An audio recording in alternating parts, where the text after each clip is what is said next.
There is a quiet question that lives inside many of us. It appears in the moments after the noise of the day fades. We look at the life we have built, the things we have gathered, the goals we have achieved, and we wonder, is this it? We were told that a good life was a destination, a prize to be won. So we followed the map, we collected the trophies, but we still feel a sense of profound emptiness, as if we are missing the most important piece of the puzzle. We feel like spectators in our own lives, watching a movie that we are supposed to be enjoying. The world moves with blinding speed, telling us what to want, who to be, and how to feel. We scroll through images of perfect lives, perfect bodies, and instant happiness. This constant comparison leaves us feeling inadequate, as if our own reality is a pale imitation of what life should be. We are running a race without knowing why we are running or where the finish line is. This feeling is not a personal failure. It is a symptom of a modern world that has forgotten a simple, ancient truth. We have become experts at decorating the exterior of our lives, but we have neglected the interior. We have learned how to acquire, but not how to flourish. We have been taught how to be successful, but not how to be good. This disconnect between our outer world and our inner world is the source of our deep, unspoken dissatisfaction. Let's imagine your inner self, your very soul, as a plot of land. For many of us, this inner garden is untended. It is a patch of dry, cracked earth. We have spent all our time and energy building a fancy fence around it, painting the gate and making sure it looks impressive from the outside. But inside, nothing grows. The potential is there, sleeping in the soil, but we have been too busy to even notice it. Sometimes this garden isn't just empty. It is overgrown with weeds. These are the weeds of distraction, of anxiety, of envy, of the constant need for more. They choke the soil, consuming all the water and sunlight. They are the voices of doubt and fear that tell us we are not enough. They grow so thick and so tall that we forget there is even fertile ground underneath them, a place where something beautiful could potentially take root and grow.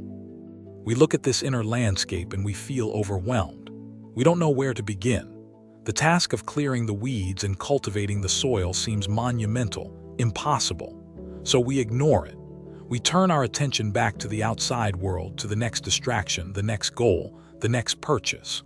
We convince ourselves that if we just build the fence a little higher or paint the gate a brighter color, the feeling of emptiness inside will finally go away. We have been searching for a key. Not just any key, but a special, forgotten one. A key that opens a door not to more possessions or higher status, but to a different way of being. A key that can unlock the potential sleeping in our own soil. We feel that this key must exist because the hunger we feel is too deep and too real to be meaningless. It is the hunger for a life of substance, of meaning, of genuine flourishing. This is not a new problem.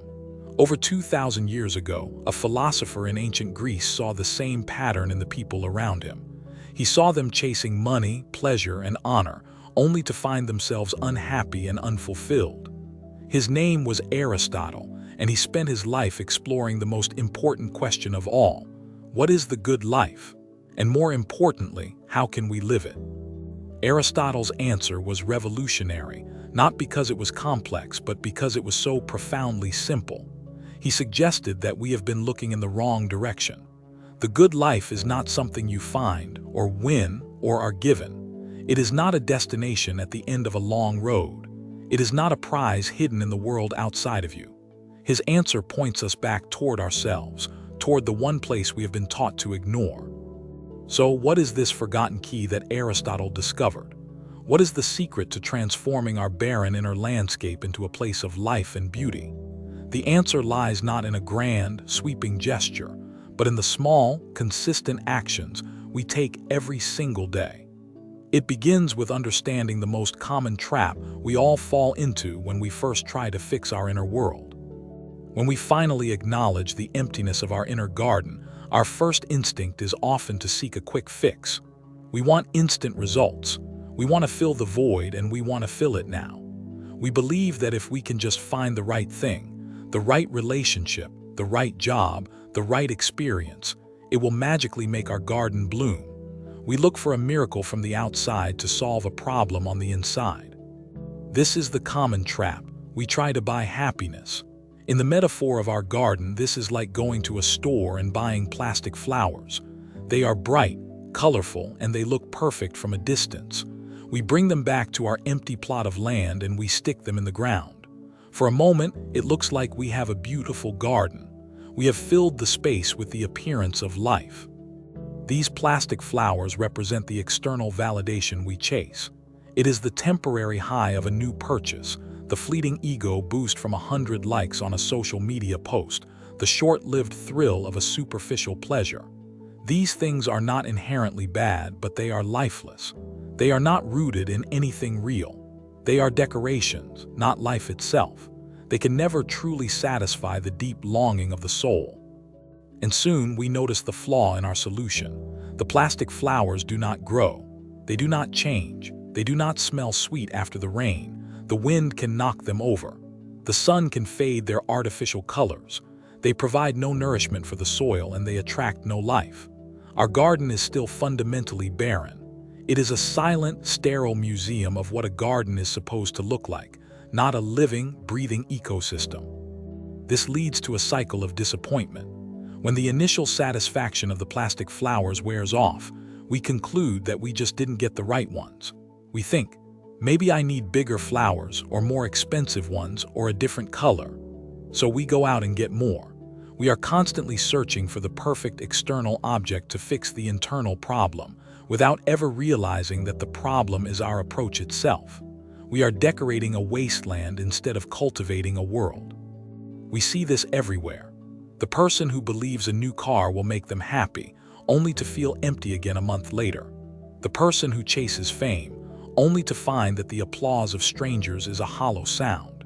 They are filling their gardens with more and more elaborate plastic decorations, only to feel more and more isolated within them. They are surrounded by the symbols of a good life, but they are missing the feeling of it. Aristotle would say this approach is a fundamental mistake. We are confusing means with ends. Money, pleasure, and honor are not the good life itself. They can be tools or they can be byproducts, but they are not the goal. Trying to build a good life out of them is like trying to build a house out of water. You can gather as much as you want, but it will never provide a solid foundation. It will always slip through your fingers. The core illusion is that happiness is a state of passive reception, that it is something that happens to us. We wait for it, we search for it, we hope to stumble upon it. This is why we are drawn to the plastic flowers. They require no work, no patience, no cultivation. You just buy them and place them. But the good life, Aristotle argues, is not passive. It is an activity. It is something you do, not something you have. So we find ourselves in a decorated but dead garden, feeling confused. We did what we were told. We pursued the things that society values. We collected the shiny objects. Why do we still feel this way? The frustration we feel is a sign. It is our own soul telling us that this is not the way. The emptiness is not a curse, but an invitation to finally turn our attention away from the artificial and toward the real. This is the moment where true change becomes possible. It is the moment we stop and ask a different question. Instead of asking, "What can I get to make me happy?" we begin to wonder, "What can I do to cultivate life here?" We stop looking for things to add to the garden and start looking at the soil itself. This shift in focus, from the external to the internal, from passive having to active doing, is the beginning of wisdom. Think about the most satisfying moments of your life. Were they moments of passive consumption, or were they moments of active engagement? Were they moments you were receiving, or moments you were giving your best? Often, our deepest joy comes from being absorbed in a challenging task, from helping someone without expecting a reward, from creating something, from overcoming an obstacle. These moments hold a clue to the forgotten key. The trap of the plastic flowers is a powerful one because it promises a shortcut. It tells us we can have the beauty of a garden without the work of a gardener. It promises the result without the process. But Aristotle's great insight is that the process is the result. The good life is not the flourishing garden. The good life is the act of gardening. It is in the tilling, the planting, the watering, and the weeding that we find our purpose. So we must abandon the shortcut. We must have the courage to pull up the plastic flowers, even if it means our garden looks empty for a while. It is an act of faith. It is the choice to value the potential for real life over the guarantee of a fake one. It is the admission that we have been on the wrong path, and the willingness to start over from the very beginning with nothing but the soil and a desire to see something true grow. This act of clearing the ground can be frightening. It means letting go of our attachments to external validation. It means silencing the noise of the world and facing the quiet of our own inner landscape. It means accepting that there is no quick fix, but it is the most necessary step. Because only on cleared ground, only in prepared soil, can a real seed possibly take root. And it is here in this quiet, empty space that a new possibility can emerge. A guide can appear. Not a guru with magical answers, but a wise friend who doesn't offer to plant the garden for us, but instead offers us something far more valuable, a handful of seeds and the simple knowledge of how to plant them. This is where the wisdom of Aristotle enters the story, not as a theory, but as a practical guide for cultivation. At this turning point, we are ready to hear the central message. It is the thesis of our entire journey, the core of Aristotle's wisdom. It is the simple, profound truth that can reorient our entire life. Are you ready for it? The good life is not a destination to be reached, but a garden to be cultivated through the daily practice of virtuous action. Read that again. It is not a place you get to, it is a thing you do every single day. This is the pivot. The entire game changes.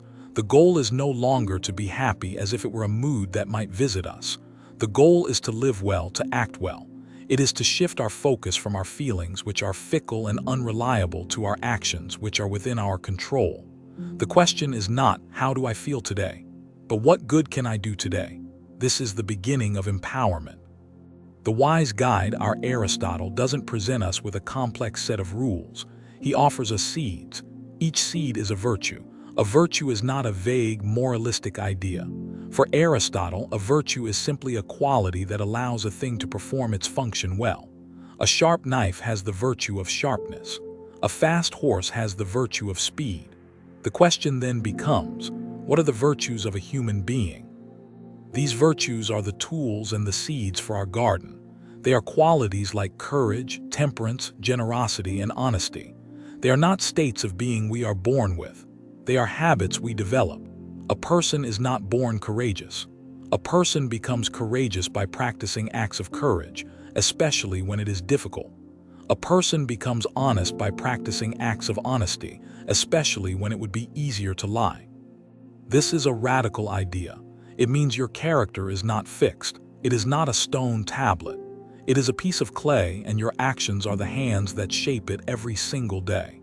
Every choice you make, every action you take is like a chisel striking the stone. It is either carving a more beautiful, virtuous form, or it is chipping away at it.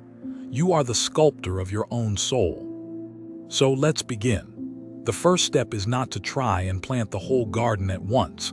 That leads to overwhelm and failure. The first step is to choose one spot, to till one small patch of soil. This is the act of self-reflection. It is taking an honest look at your life and asking, where is there a weed I can pull? Where is there a small patch of earth I can prepare for a single seed? Let's pick one seed, the seed of courage. What does it mean to plant this seed? It does not mean fighting a dragon. It means performing one small act of courage today. It could be speaking up in a meeting when you are afraid. It could be making that phone call you have been dreading. It could be admitting you were wrong. It is facing a small, manageable fear. That is the act of planting. Now a seed needs water to grow. What is the water in our garden? It is habit. One act of courage is just one act. But an act of courage performed every day or every week begins to change the very soil of your character. Repetition is the water that allows the seed of virtue to sprout and grow strong roots. The good life is not built on grand, rare gestures, but on small, consistent, positive habits. Aristotle called this state of flourishing eudaimonia. This word is often translated as happiness, but that is misleading. It doesn't mean feeling cheerful. It literally means having a good spirit or human flourishing. It is the state of a plant that is healthy, strong, and growing as it should. It is the deep, stable satisfaction that comes from living in accordance with your highest nature. It is the joy of a well-tended garden. We have been sold a bill of goods. We were told the good life was about feeling good. Aristotle teaches that the good life is about being good. And the paradox is that when you focus on being good, on cultivating your inner garden, a deep and lasting sense of well-being arises naturally as a byproduct. You don't chase the feeling, you do the work and the feeling follows, like the warmth that comes from building a fire. This is the turning point for you right now. The realization that you are not a victim of your circumstances or your feelings. You are the gardener. You have the power to clear the ground, to choose the seeds, to water them with your habits, and to cultivate a life of meaning and purpose, one small action at a time. The key was never lost. It was inside you all along. This path is not easy. It requires patience and persistence. Some seeds won't sprout. Storms will come and threaten your saplings. Weeds will constantly try to grow back. This is part of the process. The goal is not a perfect, pristine garden. The goal is to be a dedicated, resilient gardener who shows up every day, ready to tend to what is real. The power of this idea is its scalability. It applies to every area of your life. How do you become a better friend? By planting seeds of loyalty and kindness. How do you excel in your work? By planting seeds of diligence and creativity. How do you build a strong community? By planting seeds of justice and generosity. Every situation is another opportunity to tend your garden. So let go of the idea that you need to find your one great purpose in life. It is too big, too abstract, too paralyzing. Instead, focus on this. Find a small good to do. Find one seed to plant today. Your purpose is not a lightning bolt from the heavens. Your purpose is to be the gardener of your own soul. Now, let's explore the specific tools we need to do this work. The journey ahead is a practical one. It is time to move from the why to the how. We will now unpack the essential wisdom needed to make this garden flourish. We will look at the most important virtues, the nature of habit, and the role of reason in guiding our actions. We will transform this abstract philosophy into a concrete blueprint for living well. The first and most crucial tool for our garden is wisdom. In Aristotle's view, this isn't about being a genius or knowing a lot of facts. It's practical wisdom. It's the ability to see a situation clearly and know the right thing to do. It's the gardener's knowledge of what to plant where, when to water, and when to prune. It is the master skill that guides all the others. How do we cultivate this wisdom? By paying attention, by reflecting on our actions. At the end of the day, ask yourself, what did I do well? Where did I act out of anger or fear? What could I do better tomorrow? This reflection is like studying the soil. It helps you understand what works and what doesn't. Wisdom grows not from being perfect, but from learning from our imperfections. Now let's talk about the seed of courage again. Aristotle had a beautiful concept called the golden mean. He said that every virtue is the perfect balance point between two extremes, two vices. Courage is the mean between cowardice, a deficiency of courage, and recklessness, and excessive courage. The coward runs from every challenge. The reckless person runs into danger foolishly. The courageous person faces the right challenge, for the right reason, in the right way. Think of your own life. Where do you lean? Are there fears you consistently avoid, letting cowardice rule you? Or are there times you act impulsively, without thinking, showing recklessness? The goal is not to eliminate fear, but to act appropriately despite it. Planting the seed of courage means finding one small area where you are a coward and taking one small step toward the middle path. Next, consider the seed of temperance. This is the virtue of self-control and moderation. It is the mean between indulgence, the excess, and insensibility, the deficiency. In our world of instant gratification, indulgence is a constant temptation. The desire for more food, more entertainment, more stimulation. Temperance is the ability to say, enough.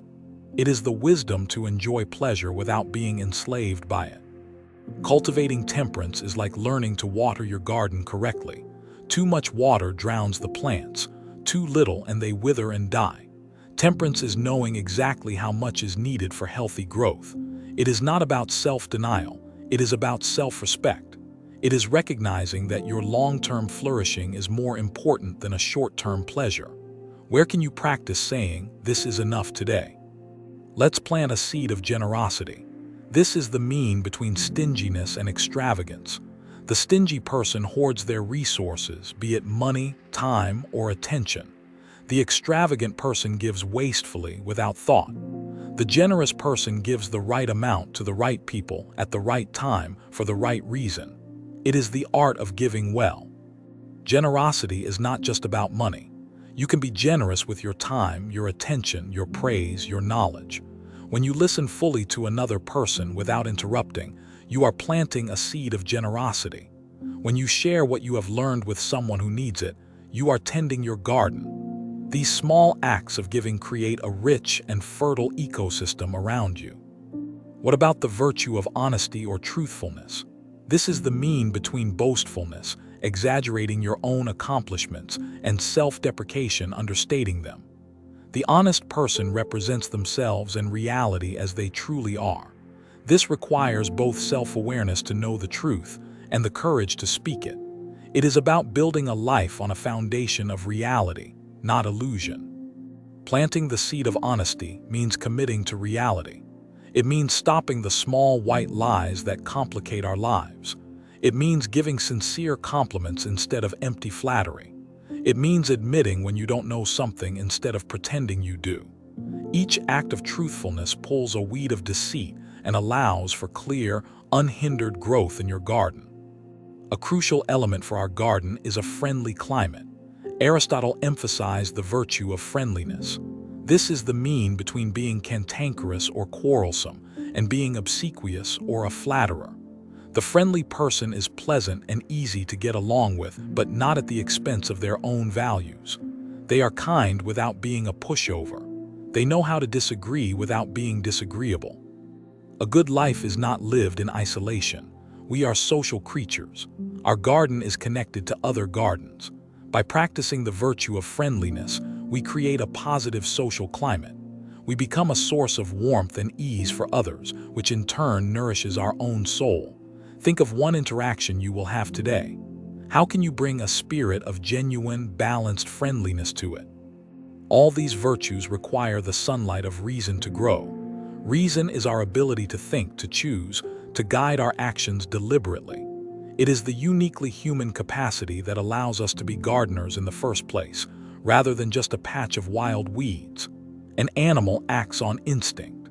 A human being can choose to act on principle. Reason is the sunlight that allows the seeds of virtue to photosynthesize and become strong. To use reason is to pause before you act. When you feel a flash of anger, reason is the space that allows you to choose a calm response instead of a harsh word. When you feel lazy, reason is the voice that reminds you of your commitment to your habits. It is not a cold, calculating force. It is your inner guide, your master gardener, ensuring that your actions align with your deepest values. Remember, the goal is not to be perfect at these virtues overnight. That is impossible. The goal is to get a little bit better every single day. The goal is to be a practitioner. A musician doesn't become a master in one day. They practice their scales. The virtues are the scales of the soul. Your life is the instrument. The daily practice is how you learn to make beautiful music. The weeds will always return. The weeds of laziness, of envy, of fear. The gardener's work is never done. Do not be discouraged by this. See it as part of the practice. Each time you notice a weed and pull it, you are strengthening your gardening muscles. You are reaffirming your commitment to a cultivated life. The presence of weeds is not a sign of failure. It is an opportunity for virtue. Think of this entire process as building a home for your spirit. Each virtuous act is a brick. Each habit is a layer of mortar. At first, it's just a foundation. Then slowly, a wall appears. Over months and years of consistent effort, you build a structure that is solid, beautiful, and uniquely yours. A place of refuge and strength. This is the house of eudaimonia. Do not compare your garden to others. Your soil is different. Your climate is different. Your journey is your own. Another person's flourishing rose bush does not diminish the beauty of your small, sturdy oak tree. The goal is not to have the best garden, but to be the best gardener for your garden. Focus on your own soil, your own seeds, your own work. The rest is a distraction. What about happiness? Where does it fit in? Aristotle said that pleasure or happiness is the natural accompaniment of virtuous activity. It is like the bloom on a healthy plant. You don't aim for the bloom directly. You aim to create the conditions for health, good soil, water, and sun. If you do that well, the bloom appears on its own. It is a sign that you are on the right path. So if you are feeling unhappy, don't chase the feeling. Instead, ask, what virtuous action am I failing to do? Am I neglecting the seed of courage? Have I stopped watering the seed of generosity? Am I letting the weeds of indulgence take over? Address the root cause, the health of the garden, and the feeling of well-being will naturally return.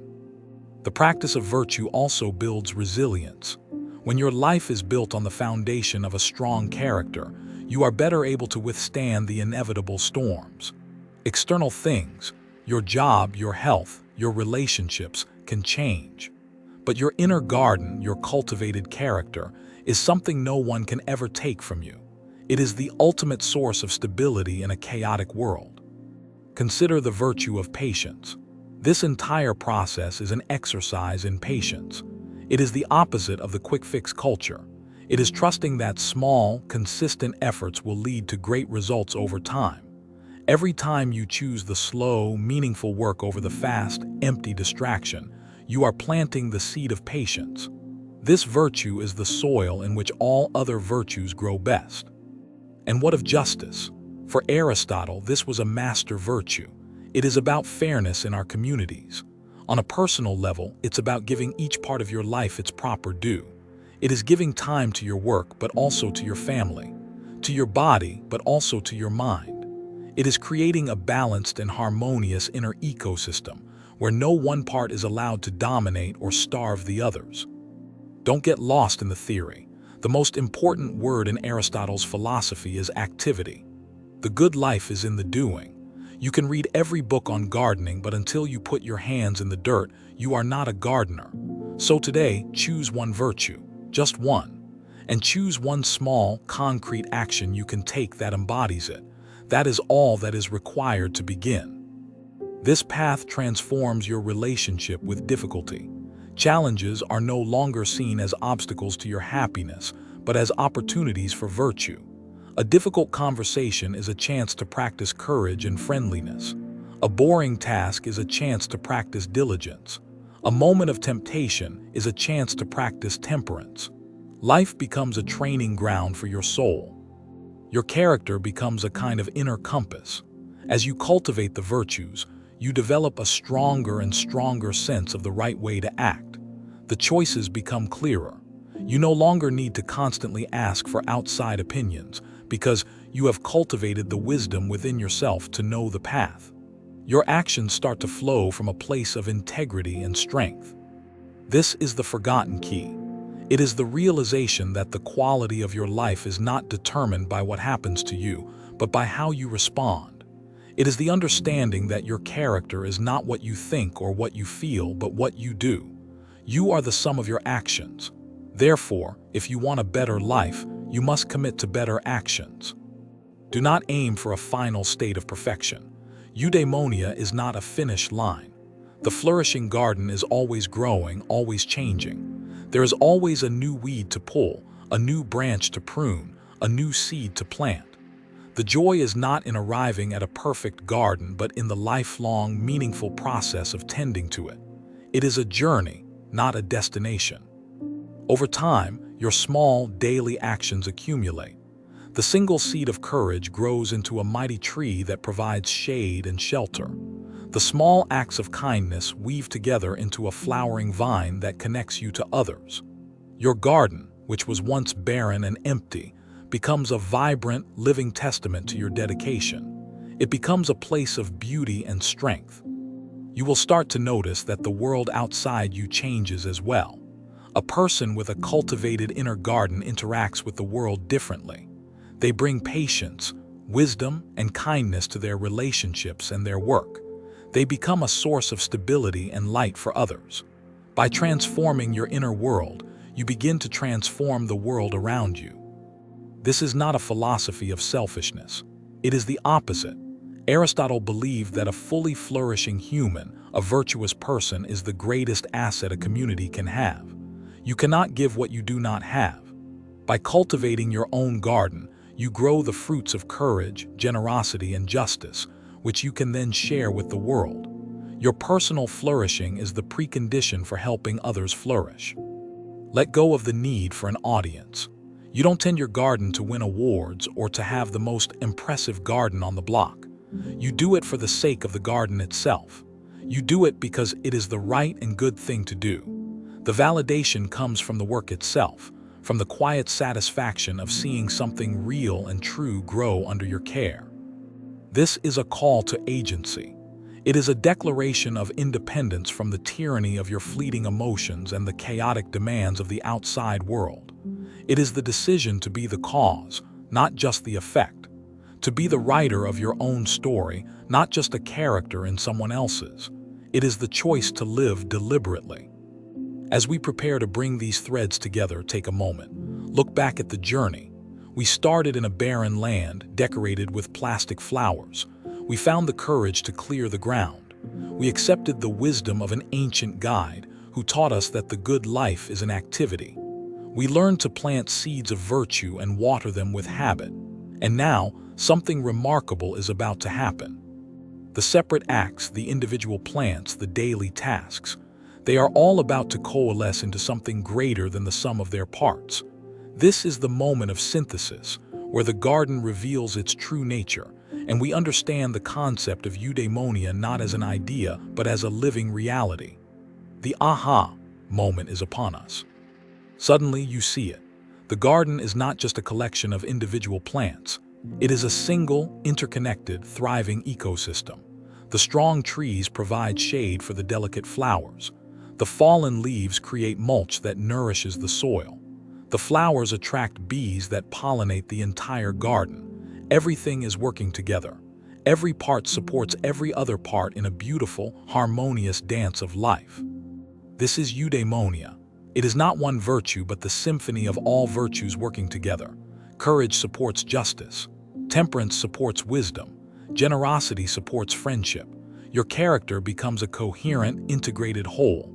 You are no longer a collection of conflicting desires, but a single, unified self, acting with purpose and integrity. Your life has a beautiful, harmonious order. And here is the final, most profound realization. The aha moment. You look at this beautiful, flourishing garden, this testament to years of patient work, and you realize you are not separate from it. The distinction between the gardener and the garden dissolves. The joy of the garden and the joy of gardening have become one and the same. The good life was never about creating a beautiful place for you to live in. It was about becoming a beautiful place. Your soul itself becomes the flourishing garden. The peace, the strength, the beauty, they are not things you possess, they are what you are. The purpose was not to get something from the work, but to be transformed by the work. This is the ultimate freedom. Freedom from the desperate need for the world to make you happy. Freedom from being a slave to your own passing moods. When your well-being comes from the virtuous activity of tending your own nature, it is stable, secure, and entirely within your own power. You carry your beautiful garden with you, wherever you go. So let's restate our central thesis in its most powerful form. The good life is not a destination you arrive at, but the living, breathing garden you become through the constant, loving practice of virtuous action. This is the forgotten key that Aristotle handed down to us. It is the power to build a world of meaning inside yourself. The plastic flowers seem like a distant memory now, a foolish mistake from another lifetime. The appeal of the quick fix, the external reward, the unearned praise, it all vanishes in the face of the deep, authentic satisfaction of real growth. You would never trade your living, breathing, imperfectly beautiful garden for a field of sterile, perfect plastic.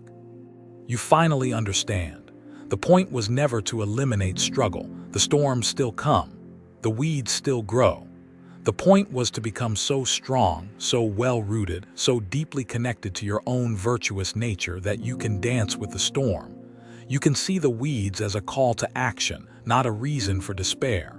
The struggle is part of the beauty. This is the state of human flourishing. It is not a constant, giddy high. It is a deep, quiet, resilient peace. It is the feeling of being in the right place, doing the right thing, being the right person. It is the silent hum of a life in harmony with itself. This is the good life, and it is available to every single one of us who is willing to do the work. The journey of ideas is complete.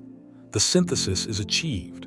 You now hold the key, not as a concept, but as a felt understanding. The question that remains is the most important one. How do we take this profound realization and integrate it into the fabric of our daily lives, starting right now? How do we bridge the gap between this beautiful metaphor and our own reality? The goal of this journey was not to give you a long list of things to do. A list can be overwhelming and counterproductive. The goal was to cause a shift in your perspective, to change the way you see yourself and your life, to move you from being a passive spectator to an active creator. The real work begins now, in the quiet moments of your own life. You don't need to completely overhaul your life tomorrow. You don't need to announce a grand new plan. That is the old way of thinking, the way of the plastic flowers. The way of the gardener is quiet, humble, and consistent. It starts with one choice, one action, one seed. So we will not end with a to-do list. We will end with a single, transformative question. A question to carry with you, to ask yourself in the morning or in a moment of choice during the day. This question, if taken seriously, has the power to change everything. It is the practical application of Aristotle's entire philosophy, distilled into a few simple words. The question is this: what is one small seed of virtue I can plant today? That's it. Not how can I be happy? Not what is my grand purpose? Just this. What one small action can I take that is courageous or temperate or generous or honest? It might be as small as holding your tongue when angry or as simple as sending a kind message. Answering this question once is easy. The challenge and the power is to make it a daily practice, to make it the first question you ask when you wake up. Let the answer guide your day. By focusing on planting just one good seed each day, you will, over time, cultivate an entire garden without ever feeling overwhelmed. You will build a good life in the only way it can be built, one virtuous act at a time. This question shifts your focus from what you can get from the world to what you can give to it. It reorients you toward contribution, not consumption. It places the power for a good life firmly in your own hands. It makes every day a new opportunity for growth, a new chance to tend to the garden of your soul. Your life is the soil.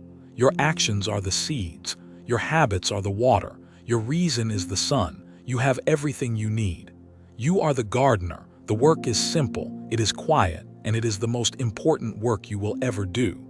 The forgotten key to a good life was never about finding a magical object. It was about becoming a certain kind of person. Forget the grand destination. Fall in love with the process. Fall in love with the feeling of the soil in your hands, the satisfaction of pulling a weed, the quiet joy of seeing a new sprout push through the earth. The good life is found in these small, sacred moments of cultivation. It is here, in the daily practice, that you will find your flourishing. So take this question with you. Write it down. Put it where you will see it. Let it become the guiding principle of your days. Let it be the start of a new relationship with yourself, one based not on judgment but on cultivation, one based not on who you have been but on who you are choosing to become, action by action. The journey from a barren wasteland to a flourishing garden may seem long, but it begins with a single step, a single seed. You have that seed. The choice to plant it is yours, and it is a choice you can make right now. The good life is waiting not for you to find it, but for you to build it. The wisdom of the ages is not a dusty relic. It is a living guide. It reminds us that our inner world is more important than our outer one. That character is more valuable than comfort. and that the most profound joy comes from the simple, daily act of becoming a little bit better than we were yesterday. Your life is your one and only garden. Tend to it well. Water it with good habits. Give it the sunlight of your reason and your wisdom. Plant seeds of courage, kindness, and honesty. Do this not to achieve some future happiness, but for the simple, profound joy of the work itself. The world will continue to shout, to distract, to offer you plastic flowers. Let it. You will have your own work to do. The quiet, essential, and deeply satisfying work of tending to the garden of your soul. This is the forgotten key. This is the path to human flourishing. This is the good life. You are the gardener. The power has been in your hands all along. Go and plant something beautiful. If this idea planted a seed for you, help us tend to this channel by exploring another one of our videos.